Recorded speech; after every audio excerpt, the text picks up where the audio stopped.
Olá, Fera Fórmula do Sucesso. Estamos aqui para dar continuidade ao nosso curso de Geografia em preparação para o Enem e demais vestibulares. É importante lembrarmos, que já tivemos aí 4 aulas tratando deste tema, falando sobre as bases da geomorfologia.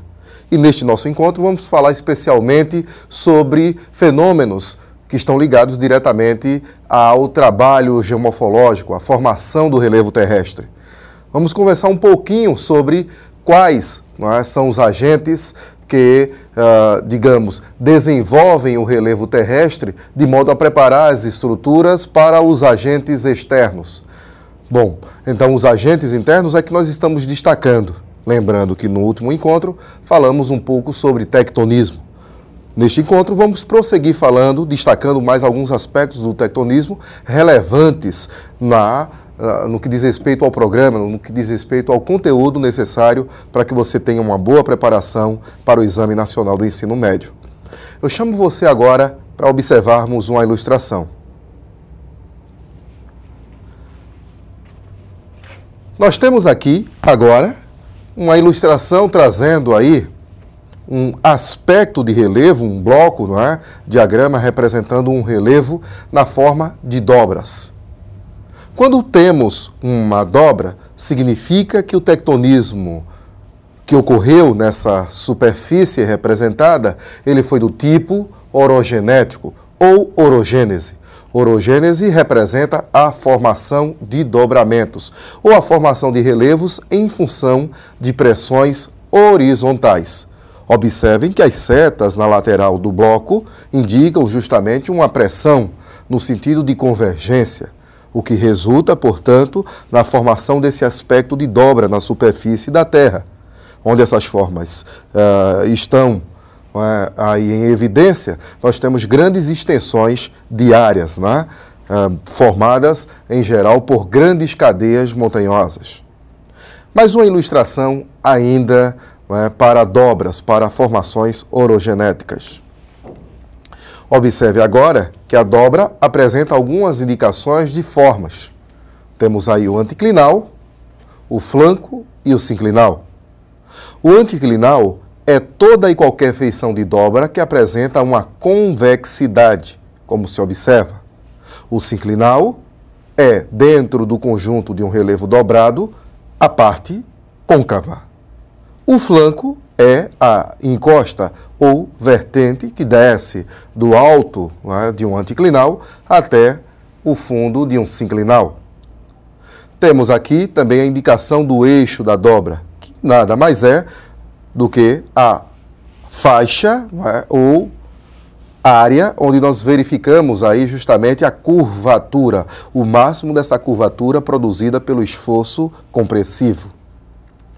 Na prática, na natureza, essa formação de anticlinal, de sinclinal, principalmente essas duas, estão ligadas diretamente ao topo das montanhas, no caso os anticlinais, e aos vales entre esses topos, dessas cordilheiras, que são os sinclinais.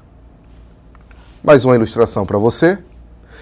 Temos aqui em destaque agora o arquipélago japonês, que está situado numa área de encontros de placas, placas tectônicas ou placas litosféricas, onde nós já trabalhamos em um encontro anterior.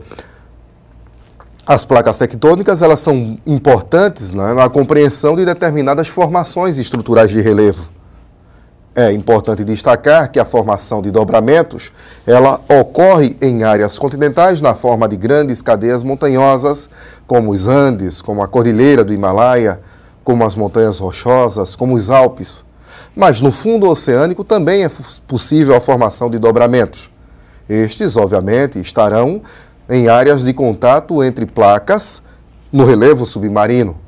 O arquipélago japonês, por exemplo, ele ocorre, ele está presente em uma área de encontro entre diversas placas. E essa convergência formou várias cadeias montanhosas no fundo do mar, ali no Oceano Pacífico, a leste do continente asiático.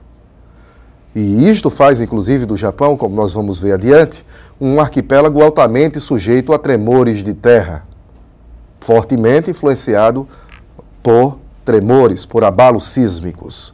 Portanto, é o Japão, um território que cresceu a partir de eventos submarinos ligados ao tectonismo e também a eventos vulcânicos que são comuns, como já vimos, nessas áreas de limites de placas.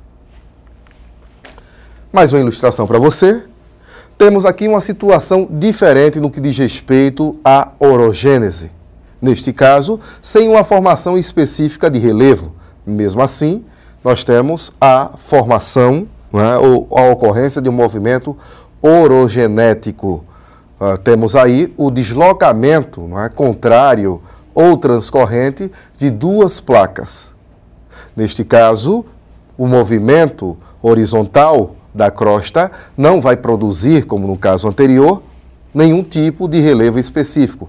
Temos aí uma falha geológica que vai ocorrer justamente nessa área onde as duas placas estão se deslocando tangencialmente.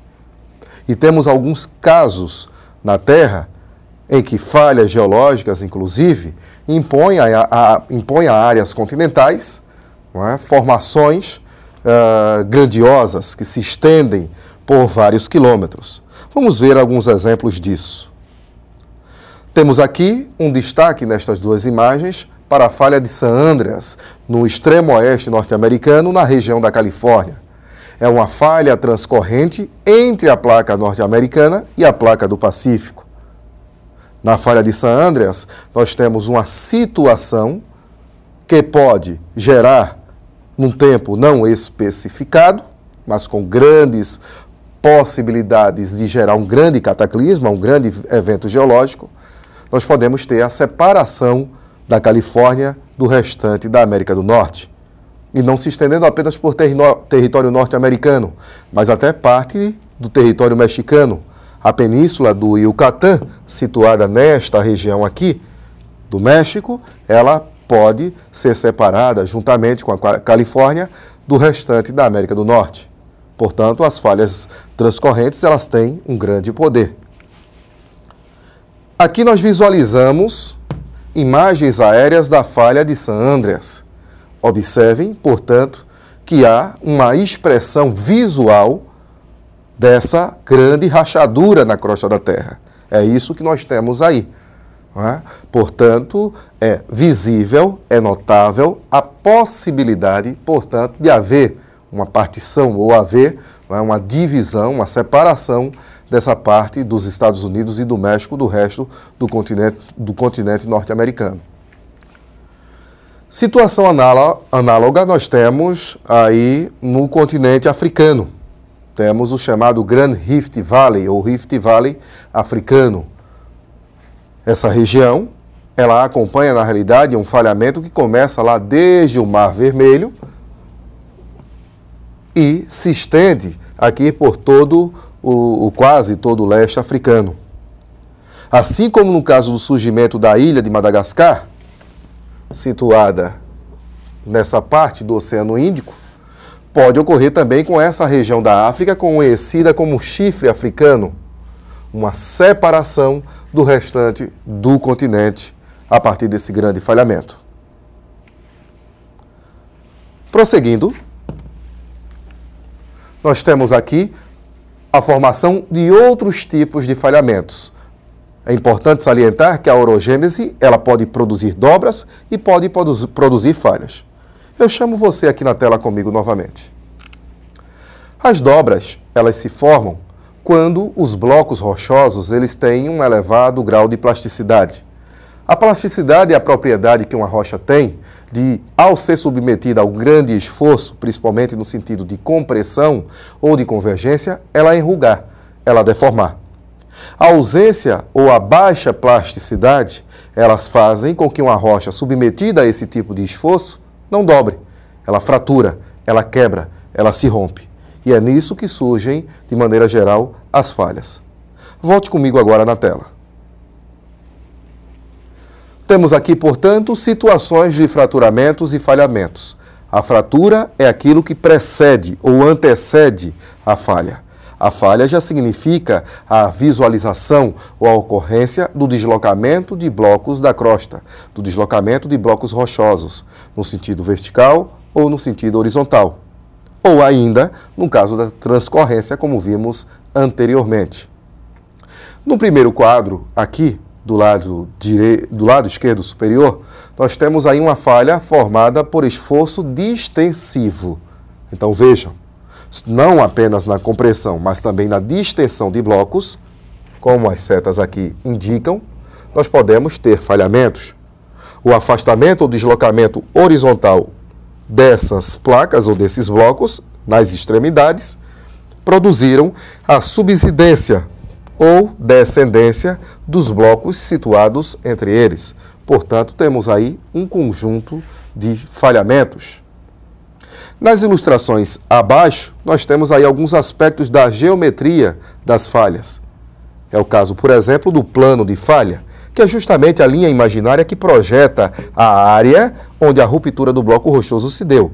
E temos aqui o espelho de falha, que seria mais ou menos o que nós chamamos de escarpa ou encosta da falha.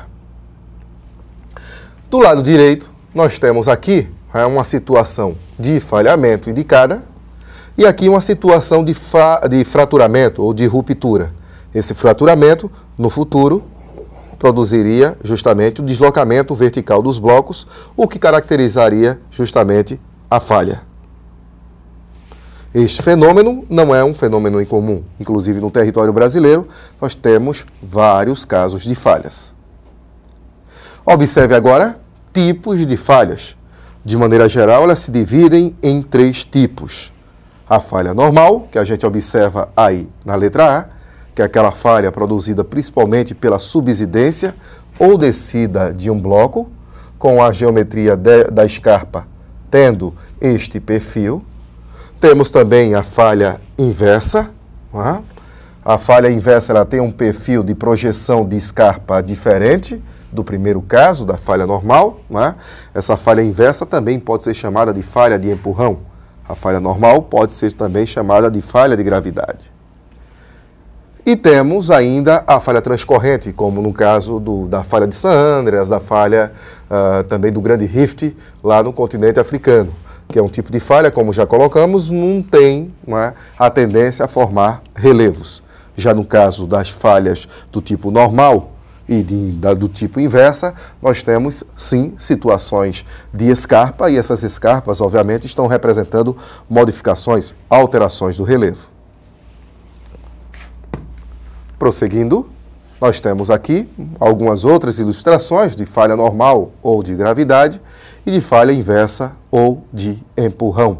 Então, lembrando que neste primeiro caso, da falha normal, nós tivemos aí um rebaixamento do bloco, deslizando pela lateral de outro. Enquanto na falha inversa nós tivemos a subida, o destaque é para a subida de um bloco. E aí a diferença na geometria de suas escarpas. Bom, quando nós temos conjuntos de falhas numa dada superfície, temos aí a formação de 2 tipos de feições. Uma delas é o Horst. O Horst se destaca por ser um degrau de falha ascendente, como se percebe aqui. Dá uma ideia de que temos um bloco mais alto ao centro e blocos mais baixos em suas laterais. Já a outra formação é chamada de Graben. O Graben, ele dá a ideia da formação de uma falha subsidente ou de uma fossa, que não uma fossa submarina, mas em formação continental. Neste caso, aí a ideia é de degraus de falhas que progridem até um ponto mais baixo do relevo que foi submetido a essa ação tectônica, a esse trabalho. Volta aqui comigo.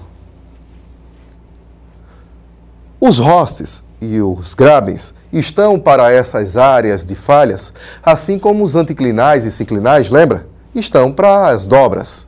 Portanto, anticlinal e sinclinal, quando temos um terreno dobrado. Horst e Graben, quando temos terrenos que sofreram falhas.